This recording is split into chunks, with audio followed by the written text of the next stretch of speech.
Hello বন্ধুরা, সবাই কেমন আছো? আশা করছি সবাই খুব ভালো আছো। আর একটা ছোট্ট ব্লগ নিয়ে চলে আসলাম। তো দেখো, দেখতেই পাচ্ছ ফুলকো ফুলকো লুচি। হ্যাঁ, আমরা চলে গেছিলাম আমার মায়ের বাড়িতে। প্রত্যেক বছরই যাই এই দিনটায়, ওখানে আমাদের নিমন্ত্রণ থাকে। আর দেখো লুচিটাকে ভাজছিল আমার দাদা। ওখানে বিপত্তারিণী পুজোর দিন যেহেতু মায়েদের 13টা করে লুচি খেতে হয়, তো ওই জন্য সবার জন্যই ওই দিন লুচি হয় রাতের বেলায়। তো রীতিমতো আমরাও পৌঁছে গেছিলাম রাতের বেলায় খেতে।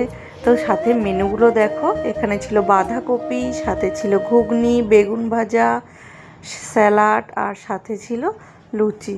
তো এই ছিল ওই দিনকের মেনু। তো কেমন লাগলো তোমাদের অবশ্যই জানিও। আমরা তো খুব এনজয় করেছি এই দিনটাকে, আর প্রত্যেক বছরই যাই। আর এই দেখো আমার মা পরিবেশনও করছিল, আর এই যে তন্ময় দেখো খাচ্ছে আর বলছে দারুণ হয়েছে। যাই হোক, আমাদের তো খুব মানে ভালোই কাটলো দিনটা। তোমাদের কেমন গেছিলো বিপত্তারিণী পুজোর দিন অবশ্যই জানিও কিন্তু।